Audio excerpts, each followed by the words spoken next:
शिव महापुराण अंतर्गत उमा संहिता आधारित सनत कुमार और भगवान व्यास जी का सुंदर संवाद आपको सुनाने का हम प्रयास करते हैं। सभी स्थानों पर शिव हैं और शिव महापुराण में कहा कि कभी आपसे भगवान शिव की पूजा न हो सके तो कोई शिव पूजा करता हो उसके दर्शन से शिव पूजा का फल मिलता है, और कोई भगवान शिव की पूजा करते हैं उसकी पूजा आप देखते हैं और देखकर आपका मन प्रसन्न रहता है तो भगवान शिव की आप पर प्रसन्नता रहती है। और कोई व्यक्ति शिव पूजा करता है और शिव पूजा देखकर नमस्कार करे, शिव पूजा करते हुए देखकर भगवान की स्तुति करे और प्रसन्नता व्यक्त करे तो कामना की पूर्ति रहती है। इसलिए कभी आप शिवालय गए और भगवान महादेव की कोई पूजा करता है तो उसको देखकर मन को प्रसन्न और आनंदित करे। ऐसी भी कितनी सुंदर महिमा कल जो हमने कहा था और आगे बहुत कुछ बातें कही हैं। इतनी सुंदर सुंदर कथा शिव पुराण में है। हमने तो कभी ऐसी कल्पना भी नहीं करी थी कि इतनी सुंदर भगवान शिव की पूजा, इतनी भगवान महादेव के दर्शन की महिमा, कितनी बड़ी बड़ी बात है। लिंग की अर्चना कोई करता होगा, अर्चित लिंग की पूजा, अर्चित मतलब जिस शिवलिंग की पूजा करी है इस शिवलिंग के दर्शन की महिमा है। शिव भक्तों का मानना है भगवान महादेव के लिंग दर्शन का बड़ा आनंद मिलता है। किसी ने श्रृंगार कर दिया, बहुत सारा शिवलिंग को ढक दिया तो शिवलिंग का दर्शन नहीं होता तो मन उदास हो सकता है कि अरे भगवान शिव का दर्शन नहीं हुआ। कहीं कहीं भगवान के मुखोटा चढ़ा देते। मुखोटा मतलब मेरे गुजराती में उसको मोहरू कहते हैं, हिंदी में मुखोटा कहते हैं। भगवान की आगे मूर्ति रख देते हैं, कोई कोई कवर बना देते हैं, भगवान को पैक कर देते हैं तो अंदर शिवलिंग का पुंज रहता है। ये सभी बातें अवश्य ध्यान में लेनी चाहिए। तो महादेव के पूजा देखने से अर्चित हुआ शिवलिंग, उनका पूजन, नमस्कार, स्तुति, उनकी बहुत महिमा है। तो आगे शिव महापुराण में जो कहा मैं कहने का प्रयास करता हूँ। इसमें कहा है जो लोग सदा शिव के आगे उनका आदर न करें और मनमाने कार्य करते रहें। भगवान महादेव सदाशिव जी भगवान महादेव शिवालय में विराजते हैं, कुछ भी आदर नहीं और मनमाने कार्य करते रहें और निर्भय होकर निवास करते हैं वहां शिवालय में। हमने बहुत लोगों को देखा, ऐसा तो हमने दृश्य भी देखा है। कहीं कहीं शिवालय में जगह पैर ऊपर पैर चढ़ाकर दीवार पर पैर टकाकर ऐसे सोते हैं, ऐसे लोगों को हमने देखा है। नंदी महाराज को पैर रखकर सोते हैं, ऐसे बहुत लोगों को हमने देखा है।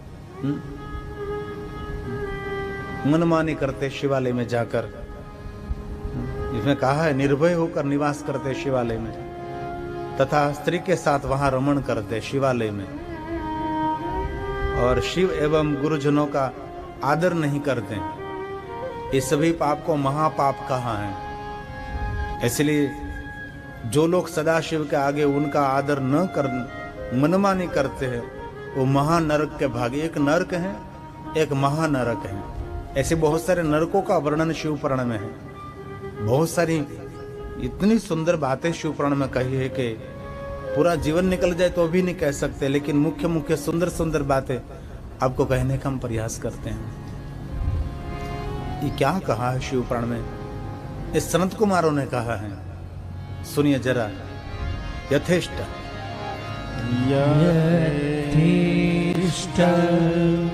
चेष्टा, कितना सुंदर शब्द, शब्द कितना सुंदर। अथेष्ट चेष्टा, मनमानी करना, कोई डर नहीं, निर्भय होकर मनमानी करते। शिवालय में शिव जी विराजते हैं, कुछ मन में ही नहीं, उसको कुछ पता ही नहीं। कहीं कहीं शिवालय में डिटर्जेंट पाउडर से लिंग और पीठ को कहीं लोग धोते हैं, कभी नहीं करना चाहिए।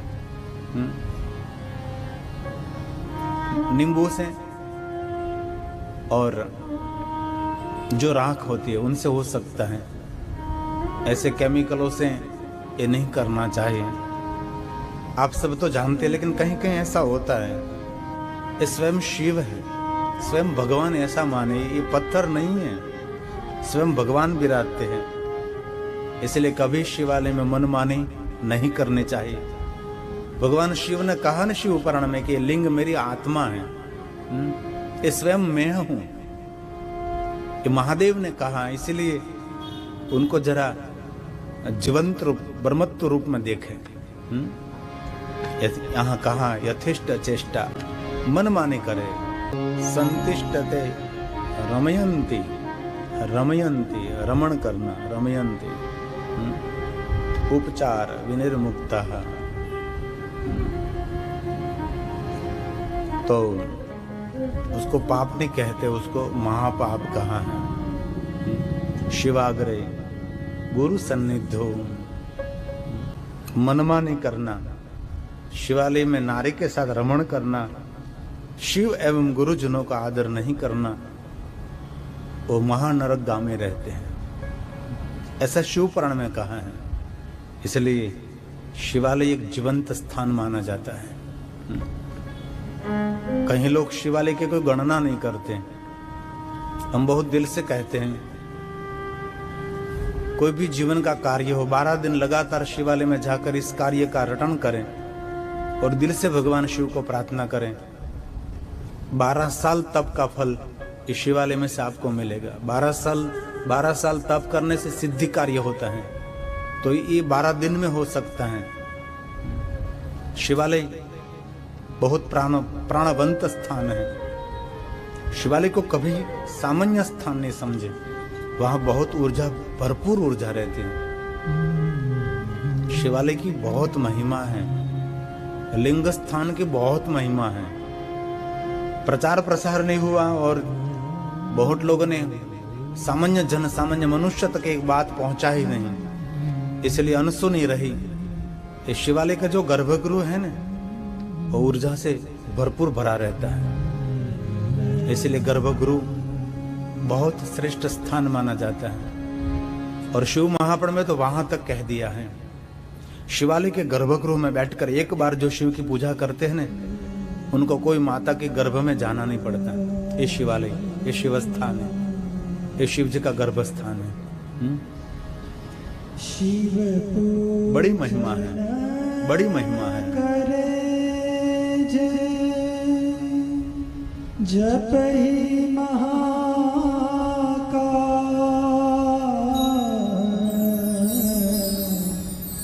शिव पूजन करे जय, जप ही महादेव नाम, मन इच्छित फल पावही, पार्वती पति पाहि मां, मन इच्छित फल पावही, पार्वती पति पाहि मां। मेरे मुख में तेरा नाम हो, ये हृदय में तेरा ध्यान हो। कितना सुंदर बात है। शिव बहुत सरल और श्रेष्ठ देव माने जाते हैं। इसलिए आपके गांव में शिवालय है ना, तो शिवालय आपके जीवन का सभी दुखों का निवारण समझना चाहिए, सभी कष्टों का निवारण समझना चाहिए। हर गांव में शिवालय है, और आपके गांव में जो शिवालय है, इस शिव का नाम क्या है वो भी आपको पता होना चाहिए। कहीं कहीं दाताश्री दान करते हैं तो उसके गांव का शिवालय का नाम बुलाते हैं, मेरे गांव में ये शिवालय है। कहीं गांव में बुद्धेश्वर, कहीं गांव में सिद्धेश्वर, कहीं गांव में नीलकंठेश्वर, कहीं गांव में सोमेश्वर, कहीं चंद्रेश्वर, कहाँ थंबेश्वर, कहाँ रंबेश्वर, कहाँ भावेश्वर, कहाँ सर्वेश्वर, इंद्रेश्वर, ब्रह्मेश्वर, भूतेश्वर, कालेश्वर, महाकालेश्वर, अघोरेश्वर, ऐसे बहुत सारे भगवान। हर गांव में शिव का नाम रहता है। कष्ट भंजन महादेव, दुख भंजन महादेव, भीड़ भंजन महादेव, ऐसे बहुत सारे भगवान महादेव के नाम रहते हैं। कोई गांव ऐसा नहीं जिस गांव में शिवालय है तो शिव जी का कोई नाम न हो। बुद्धेश्वर तो सिद्धेश्वर, जागेश्वर, जडेश्वर, नारेश्वर और अंगारेश्वर, गरुड़ेश्वर, हनुमंतेश्वर, नर्मदेश्वर, गंगेश्वर, क्या नहीं है, कुबेरेश्वर, कुबेरनाथ। शिव नाम लेने मात्र से जीवात्मा शिवलोक के अधिकारी हैं। इसलिए जो महादेव के भक्त हैं वो प्रणम्य हैं। शिव भक्तों के दर्शन शिव दर्शन माने जाते हैं। इसलिए गौरव से रहिए कि आप महादेव के भक्त हैं। ये शिव महापुराण की सभी बातें हैं जो भगवान व्यास जी ने शिव पुराण में कहा, वो कहने का प्रयास करता हूँ। जो लोग सदाशिव के आगे उनका आदर नहीं करके मनमानी करते रहते हैं, निर्भय होकर निवास करते हैं शिवालय में और नारी के साथ शिवालय में रमण करते रहते एवं गुरुजनों का आदर नहीं करते, वो सभी महापाप माने जाते हैं।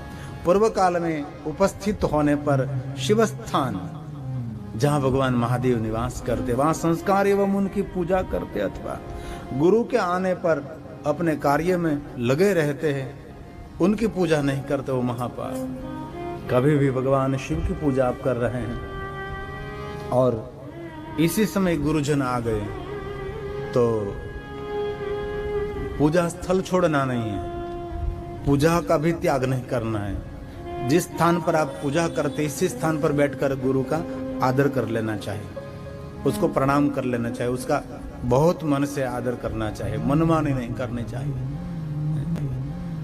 भगवान शिव की पूजा कर दे, आप महादेव की पूजा में बैठे हैं तो शिव पूजा का नियम है, आप खड़े नहीं हो सकते। लेकिन इसी समय गुरु महाराज पधार गए, जैसे काकभूषण के जीवन में जो हुआ था, यही बात यहाँ हो रही है। और सदगुरु का आदर ये समझो ये शिव का ही आदर है, और सदगुरु को अनादर ये समझो शिव का ही अनादर माना जाता है। शिव महापुराण में एक बात और भी कही है, और शिव के आगे किसी को प्रणाम नहीं करना चाहिए, शिव को ही प्रणाम करना चाहिए। और दूसरी बात कही, शिव के आगे कभी किसी का अनादर नहीं करना चाहिए। और यहाँ कहा है गुरुजन जब पधारते तब गुरुजन का मन ही मन उसका शिष्टाचार, उनका आदर कर लेना चाहिए। पूजा करने में तल्लीनता नहीं रखनी, इसी समय भगवान शिव की क्षमा याचना करते हुए गुरुजन का आदर कर लेना चाहिए, क्योंकि सदगुरु ही शिव है, उनका ही पथदर्शक है। गुरुजन के द्वारा तो शिव तक हम पहुंचे हैं, इसलिए हमारे लिए गुरुजन श्रेष्ठ आधार है। परमात्मा तक पहुंचने के लिए ये हमारा पंथ है। ध्यान मूलम गुरुर्मूर्ति, पूजा मूलम गुरुर्पदम, ध्यान मूलम गुरुर्मूर्ति, पूजा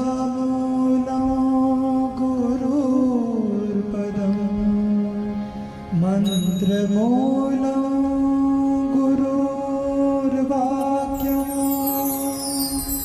मंत्रमूलं गुरुर्वाक्यं,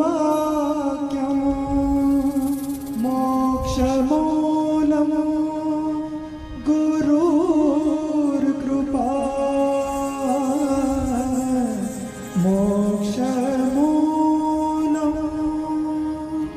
गुरु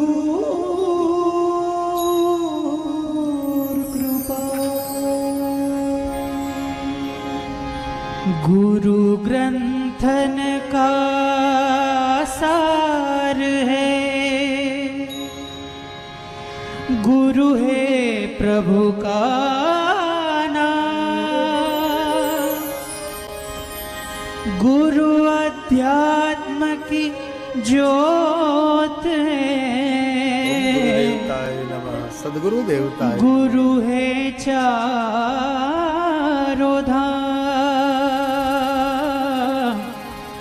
गुरु अध्यात्म की ज्योत है, गुरु है चारों धाम।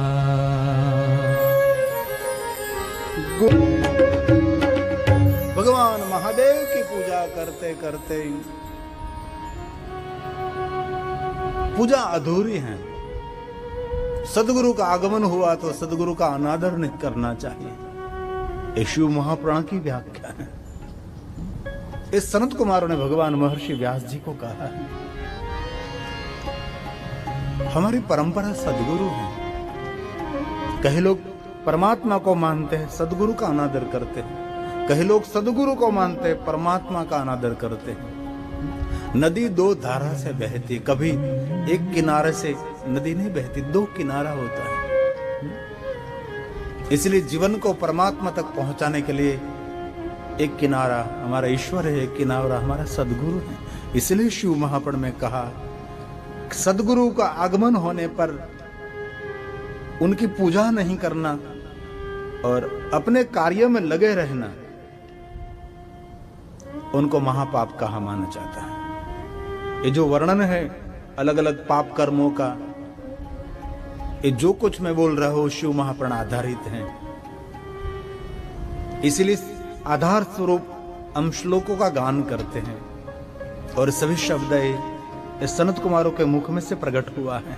पूर्व काल में उपस्थित होने पर भी शिव स्थान का संस्कार एवं उनकी पूजा करते अथवा गुरु के आने पर अपने कार्य में लगे रहना, उनकी पूजा नहीं करना, उसको महापाप माना जाता है। ये क्या बात है? ये श्लोक शिव महापुराण ग्रंथ का है। स्थान संस्कार पूजां च ये न कुर्वन्ति पर्वसु और विधिवद्वा गुरूणां च कर्म योग व्यवस्थिता। गुरु का आगमन हुआ, सदगुरु का आगमन हुआ और आपके कार्य में आप लगे रहते, उन पर कोई ध्यान नहीं करना, गुरु अपराध भी कहा जाता है और वो महापाप में आता है। एक पाप है, एक महापाप, एक अघोर पाप है। बहुत सारे पापों का भी भेद माना जाता है। ये शब्द पुराण शिव महापुराण का ये पाप शब्द, पुण्य शब्द, ये बात को समझने के लिए ये सभी बात हमारे ऋषि मुनियों ने हमारे पुराणों में कही है। पुराण सुनते सुनते जीवन में पूर्ति हो जाती, इसलिए पुराण की महिमा है। कोई अधूरा नहीं रहता, सब पूर्ण हो जाती, इसलिए पुराणों का अध्ययन बहुत आवश्यक होती है। शिवाचार का त्याग एवं शिव भक्तों से द्वेष करते से जो पढ़ लिख कर भी शिव ज्ञान का आदर नहीं करते। शिव महापुराण आपने कंठस्थ कर लिया, शिव ज्ञान आपको कंठस्थ हो गया, शिव जी के बारे में बहुत सारी बातें आपने मुख पाठ कर ली, लेकिन उनका कोई आदर नहीं होता, शिव ज्ञान का कोई आदर नहीं है। और जितने महादेव के भक्त हैं, शिव भक्तों के प्रति द्वेष रखना वो महापाप है। शिवाचार का त्याग कर देना, शिव भक्तों के लक्षण का त्याग करना, ये सभी महापापों में आता है। आपने शिव महापुराण में से बहुत कुछ बातें पढ़ ली, सिर्फ लोगों को कहने के लिए, ये उचित नहीं है। इसमें कहा शिव ज्ञान का आदर जरूर करना चाहिए। इसमें शिव ज्ञान भी कहा है, ये शिव पुराण में तो है भी, लेकिन शिव के बारे में जितने जितने ग्रंथ हैं इनमें भी शिव ज्ञान का वर्णन कहा गया है। कई लोग कैसे होते, पढ़ लेते हैं सिर्फ वक्तव्य देने के लिए, लेकिन उनका कोई अनुसरण नहीं होता, तो वो शिव अपराध भी कहा जाता है। शिव ज्ञान का अनादर भी कहा जाता है। इसलिए जितना हो सके इतना आदर करना चाहिए और शिव भक्त के प्रति कभी द्वेष नहीं रखना चाहिए। और वास्तव में कहे तो शिव महापुराण की जो गर्भित कथा उसमें तो वहां तक कहा शत्रुओं के प्रति भी द्वेष नहीं करना चाहिए। द्वेष रहित जीवन वो आनंदित रहता है। आनंदित रहने के लिए कोई औषधि नहीं है। आनंदित रहने के लिए सर्वश्रेष्ठ औषधि है सदा सेव्या विशेषतः यत शिव प्रणस कथा परम पावनी। जगत को पावन और मन को पावन करने के लिए भगवान की कथा है। आनंदित रहने के लिए इस श्रेष्ठ औषधि मानी जाती है। इसलिए कभी भी शिवाचार का त्याग नहीं करना चाहिए। शिव भक्तों का जो लक्षण है ना, महादेव के भक्त कैसा होना चाहिए?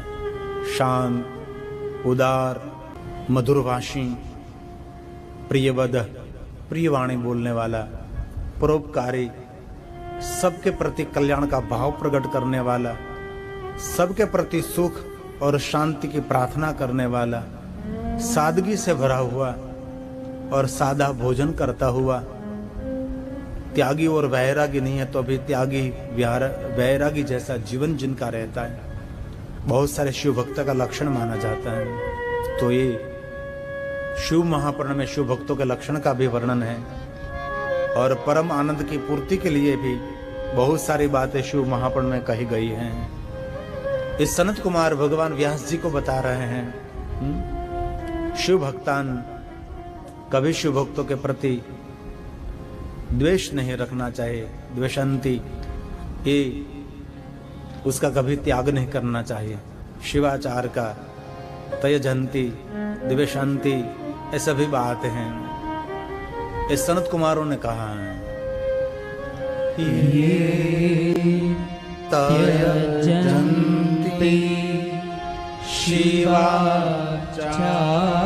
शिवाचार का कभी त्याग नहीं और शिव भक्तान द्वेषन्ति च। महादेव के भक्तों के प्रति द्वेष नहीं। असंपूज्य शिव ज्ञान ये अधीयते लिखन्ति च। ये अधीयते अध्ययन कर लिया, लिख लिया। अध्ययन किया, पुराणों का अध्ययन किया और अध्ययन करने के बाद लिख लिया। और असंपूज्य शिव ज्ञान, उनका कोई अनुसरण नहीं किया शिव ज्ञान का। शिव भक्तों के प्रति द्वेष और जो शिवाचार है उनका त्याग, ये महानरक के भागी होते हैं। इसलिए अध्ययन करने के बाद लिख लिया आपने दूसरों को बताने के लिए, दूसरों को कहने के लिए, लेकिन उनका कोई अनुसरण नहीं है तो उनको भी कहा है महापाप। बहुत सारी बातें शिव पुराण में अलौकिक अलौकिक कहे गए हैं। अन्य से दान करते हैं, अन्याय से श्रवण एवं उच्चारण करते हैं, लोभवंश तथा अज्ञानवंश शिव ज्ञान का उपहास करते हैं और महानरक के भागी होते हैं। अन्याय से दान करते हैं, अन्याय पूर्व दान, और अन्याय से श्रवण करते एवं उच्चारण करते हैं, लोभवंश तथा अज्ञानवंश शिव ज्ञान का उपहास करते हैं। उपहास मतलब उसकी हंसी करते हैं। अज्ञानता से वंश होकर वो भी नरक के भागी हैं। मेरे कांटेक्ट नंबर में एक किसी का फोन आया था तो बता रहे थे कि शिव के बाप कौन हैं। उनका कोई जवाब नहीं रहता। हमने जवाब दे दिया आपका बाप कौन है वो आपकी माँ ही जान सकती है और कोई नहीं जान सकता। ये जीवन का कटु सत्य है। आपका सही बाप कौन है माँ के बिना कोई नहीं जान सकता ना। इसलिए शिव के बाप की कोई व्याख्या नहीं कर सकता। शून्य माता उद्धत पिता, बस यही शिव के लिए कहा है। शून्य माता है, अवधूत अखिल ये उनका पिता है। शिव और पार्वती, शिव और शक्ति वो स्वयंभू है। माता ने पहचान करे कि ये तेरे बाप हैं और कोई नहीं करा सकता ने। इसीलिए शिव पुराण में कहा शिव ज्ञान का आदर नहीं करना, अज्ञानवश शिव ज्ञान का उपहास करना। शिव के बारे में जो उपवास करता है आज नहीं तो कल उनका विनाश हो जाता है, ऐसा शिव पुराण में कहा है। भले बहुत सारे शिवालय तोड़ दिए, बहुत सारे शिव स्थानों का नाश कर दिया, लेकिन पुराण में कहा है आज नहीं तो कल उनका सर्व विनाश होता है। कम पाप करते हैं ना, रोड पर चलते चलते गिर जाते हैं, लेकिन बहुत ज्यादा पाप करते हैं ना वो पहाड़ों पर से गिरते हैं। रोड पर चलते चलते गिरने वाला कभी वो जीवित रह सकता है, लेकिन पहाड़ ऊपर से गिरा वो जीवित रहना संभव नहीं है। इसलिए कभी शिव भक्तों का उपवास करना, शिव ज्ञान का उपवास करना, शिव के बारे में जो बता रहे सभी बातों का उपवास करना, उस पर हंसना, ये बहुत खतरनाक वस्तु जीवन के लिए साबित हो सकती है। ये शिव महापुराण में कहा है, ये भगवान सनत कुमार बोल रहे हैं। अन्यायतः प्रयच्छन्ति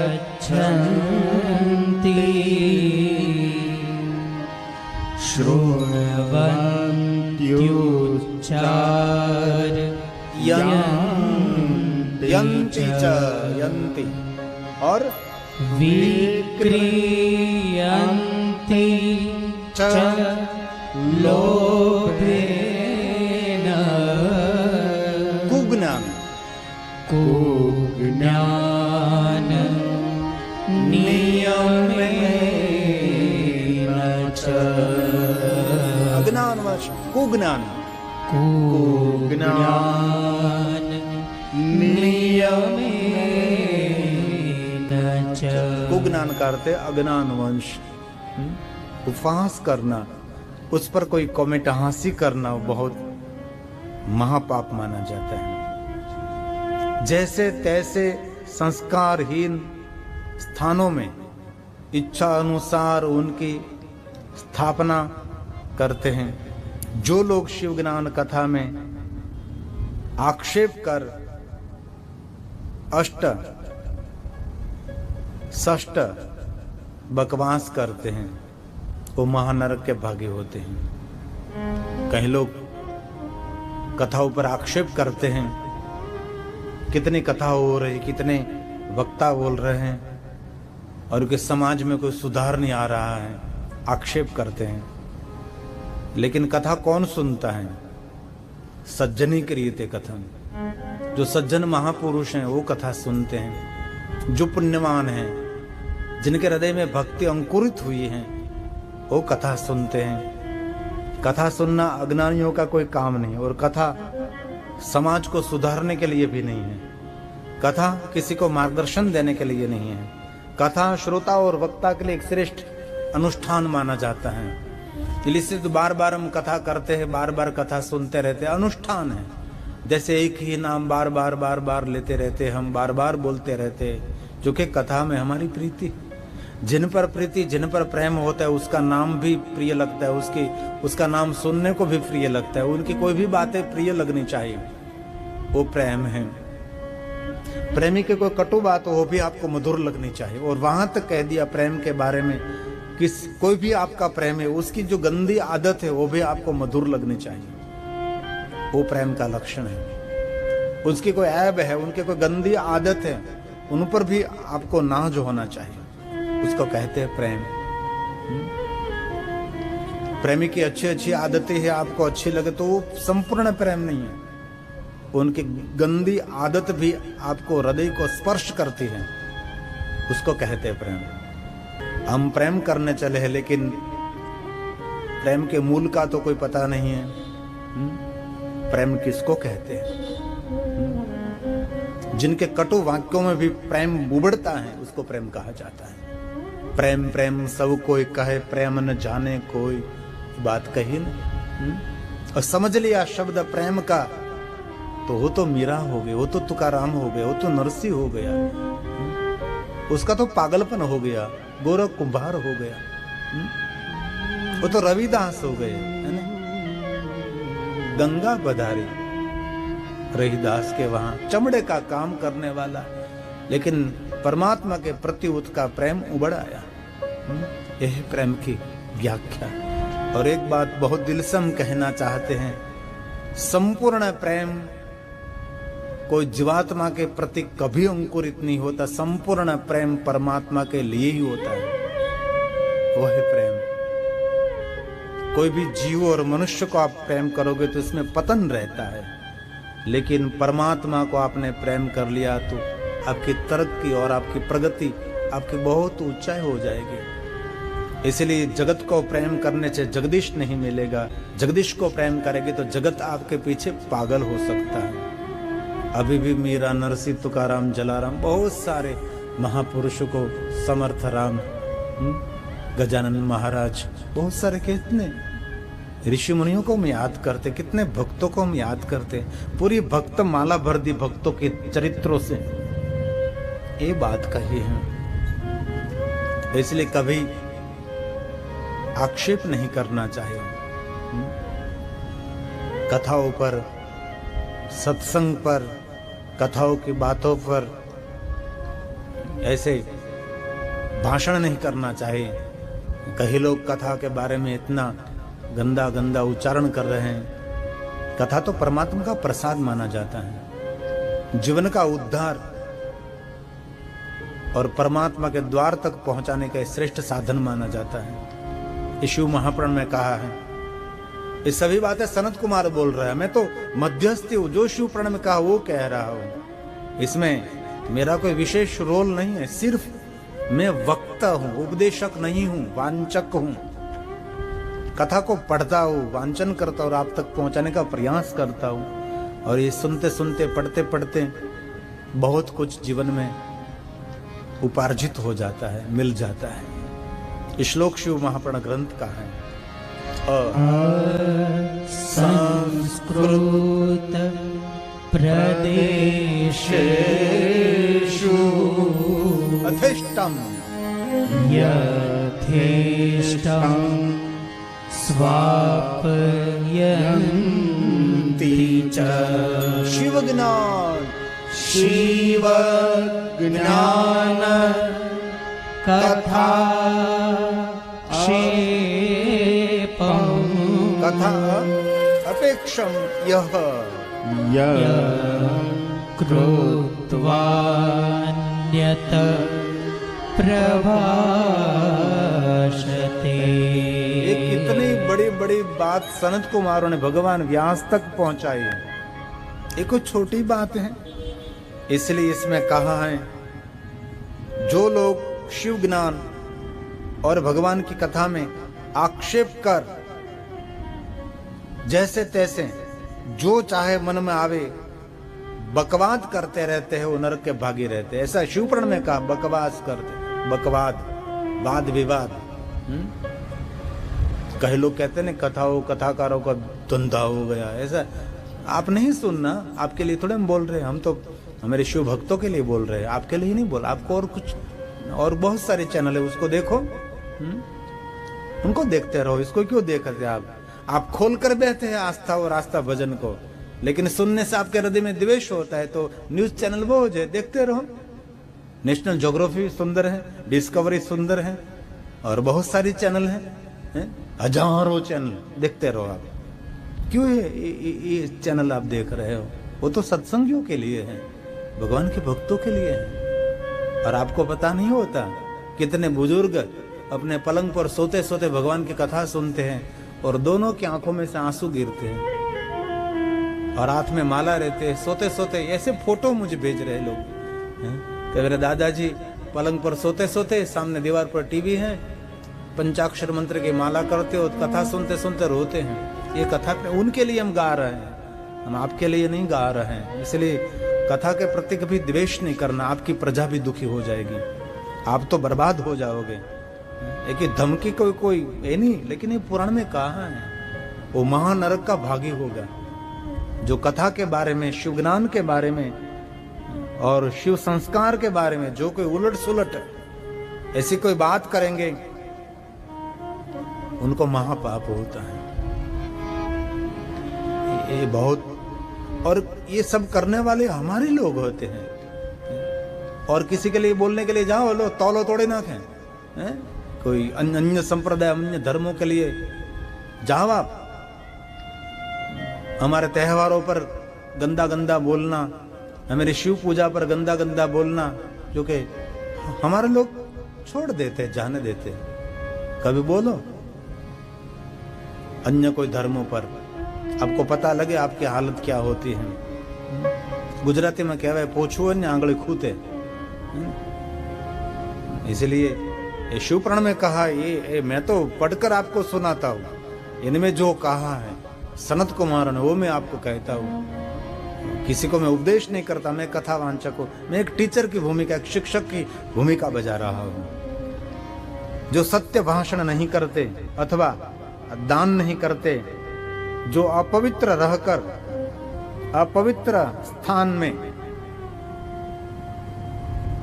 और शिव कथा का अनादर करते हैं अथा कथा सुनने का अनादर करते हैं, वो महानरक भागी होते हैं, वो भी पाप के भागी होते हैं।